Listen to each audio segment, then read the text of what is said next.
Hi, I'm Jamie Blackman and welcome. Today's discussion is on the topic of money itself. For many of us, just talking about our money is painful. When we get together with friends, we love talking about our sports, entertainment, family, grandchildren, charities that we care deeply about. I play guitar, I love talking about music.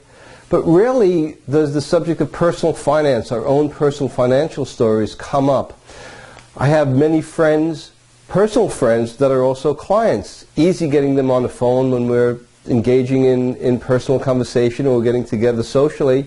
But yet I have to fight to get on their schedule when talking about their own personal finance. So what's going on with this topic of money? I think, for me, I think it boils down to three broad areas. Number one, it's a highly emotional topic. Money is wrapped up in fear, greed, and regret. I remember speaking to my dad the last 2 years of his life, and he had the regret. He lived until the age of 94, and the last year he was talking about some of the things that he regretted. He regretted not being able to finish college to become a journalist because of money constraints. He regretted not spending more time with us as children because of money constraints. So people are wrapped up with a lot of emotions when it comes with the topic of money. Number two, the financial language is complex. We've not really learned about money in school. I know I didn't, I know my children didn't, so talking about money, the vocabulary is even difficult to express and communicate what it is we're trying to communicate, because we don't have a formal background in money itself. And the third, most of the lessons we learned regarding our relationship with money stems from the fact that we learned those when we were children. Our parents taught us these lessons. I could remember my dad telling me when I was young, don't invest in the stock market.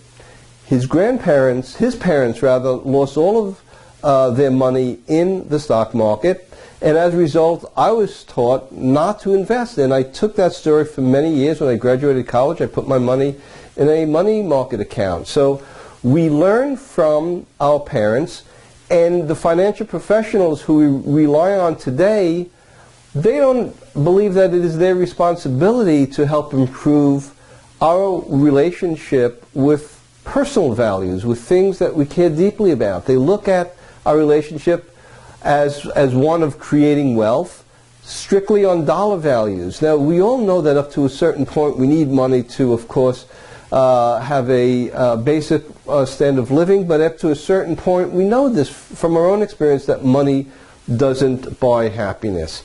So we don't really have a resource other than going to a mental health professional perhaps in improving our relationship with money. We don't have a resource to help improve that relationship.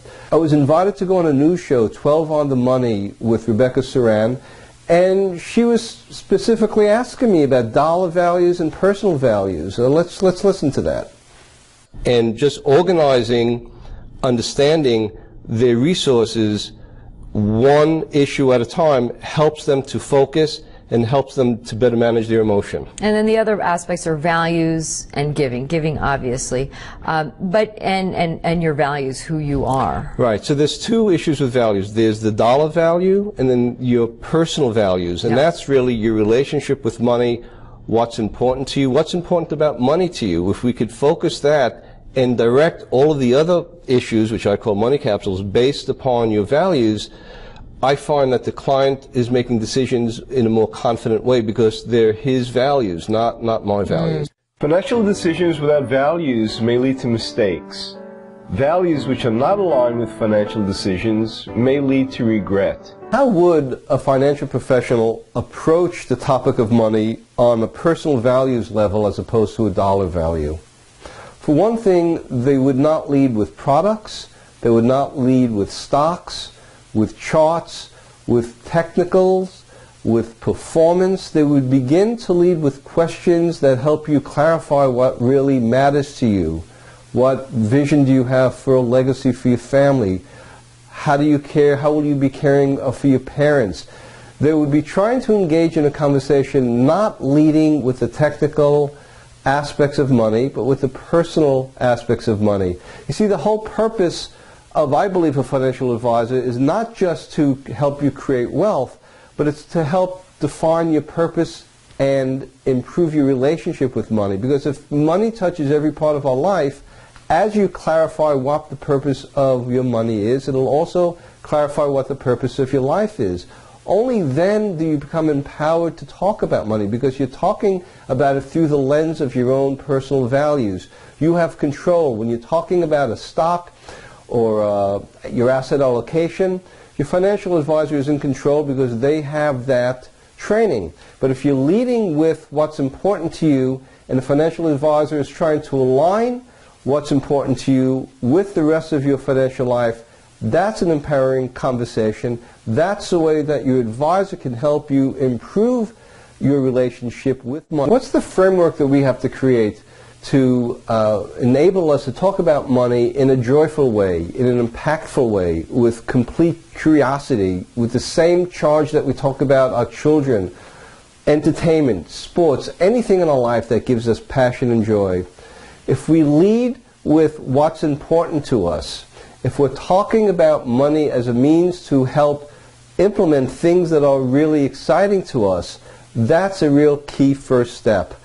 I believe financial professionals can help us organize our entire financial life and look at it to see if it's in alignment with our personal values. Only then does the topic of money become more joyful. Only then can we feel more comfortable talking about our own financial life when the decisions that we are making are in alignment with our values. The next video you'll be receiving, I'll be talking about holding your financial decision partners accountable, key to making sound financial decisions. I'm Jamie Blackman, wishing you physical, spiritual, and financial health.